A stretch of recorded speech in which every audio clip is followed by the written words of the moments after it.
The US and China have become the world's two great powers, but years of jockeying for position on the world stage have deteriorated their relationship into what has been called the next Cold War. It's become a rivalry for the ages. It's East versus West, communism versus democracy, freedom versus control, Mexican rice versus Chinese rice. Oh, wait. And to viewers on both sides, it seems like their rival is some sort of evil foreign empire that wants to destroy them.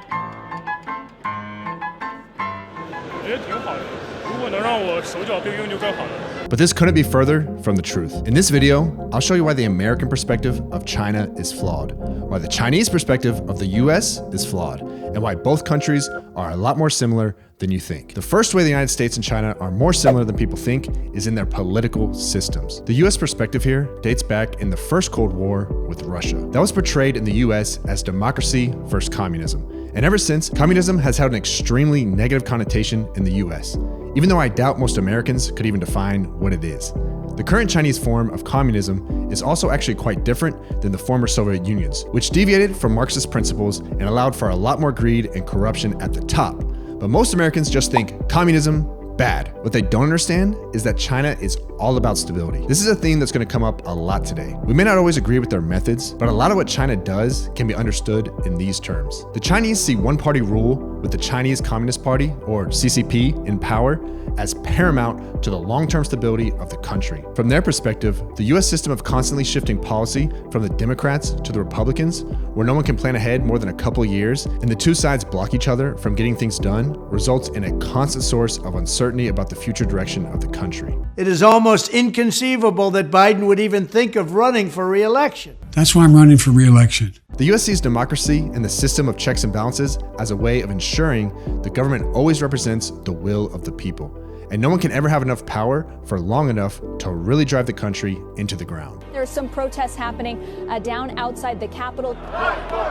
What the Chinese misunderstand about the US perspective is that the US is not trying to convert China into a democracy. Do we think our system is better? Yes, just like the Chinese think their system is better. At one point 30 years ago, some politicians in the US may have hoped China would one day become a democracy, but today, no one in the US is trying to intervene in China's political system. While US democracy and Chinese communism seem at odds, they're actually more similar than you think. China may not have competing political parties, but they do have different factions of sorts within the CCP that counterbalance each other and vie for influence on political topics and the direction of the country. On the flip side, the US often flips between the leadership of the Democrats and Republicans every few years. But make no mistake, both of those parties would love to win every single election and hold on to power forever, just like the CCP, if they could. The second area where the US and China are more similar than people think is the way they manage their military objectives. What the US doesn't understand is how lucky it is to be sandwiched between two close allies to the north and the south, and two huge oceans to the east and west. China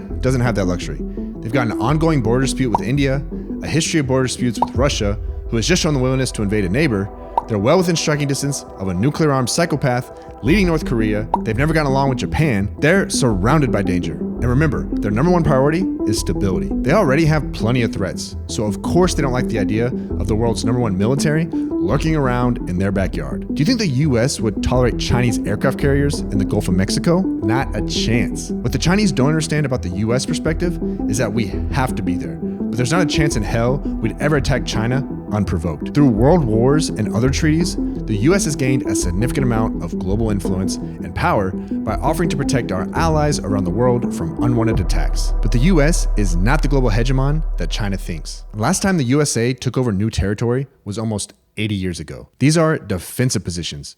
But are the US and China's perspectives really that different? China wants the US to leave because they want peace and stability in the region. The US wants to stay because they want peace and stability in the region. We're on the same side. The third area where the US and China are more similar than people think is the way they manage their economic policy. The US sees China as this giant, centrally planned economy where the state runs everything and companies steal US technology. We have much hacking going on. We talk about the hacking, and hacking's bad. There is some truth to a lot of that, but China has also created special economic zones where they've let capitalism run free, at least to an extent. And a lot of Americans would probably be pretty surprised to learn that they have actually passed us in some ways technologically. For example, one of their big tech companies, Tencent, created a super app that is light years beyond anything we have here in the US. Imagine being able to stream video, book a doctor's appointment, leave a restaurant review, browse social media, order food delivery, stream music, make payments, and hail a ride to pick you up, all from the same app. In China, you can do that. And China's not the only country where the government has a heavy hand in the economy either. Under Trump and then Biden, the US has instituted a lot of protectionist policies that rhyme quite a bit with the things that US politicians used to criticize China for. On the other side, China sees the US form of capitalism as pure unhealthy corporate greed. But first of all, so do a lot of Americans. No one ever makes $1 billion. You take $1 billion. And second of all, the US and China both have policies to combat this that may sound different, but are actually quite similar. Recently, China began a campaign called Common Prosperity. For President Xi Jinping, common prosperity is a very crucial part of his work plan. In February 2021, China announced that it had successfully eradicated extreme poverty, where they asked wealthy individuals and successful corporations to make donations to redistribute wealth to the less fortunate. You know what that sounds a lot like to me? The US Democrats call to raise taxes on wealthy people and corporations to redistribute wealth to the less fortunate. Tax the rich right there.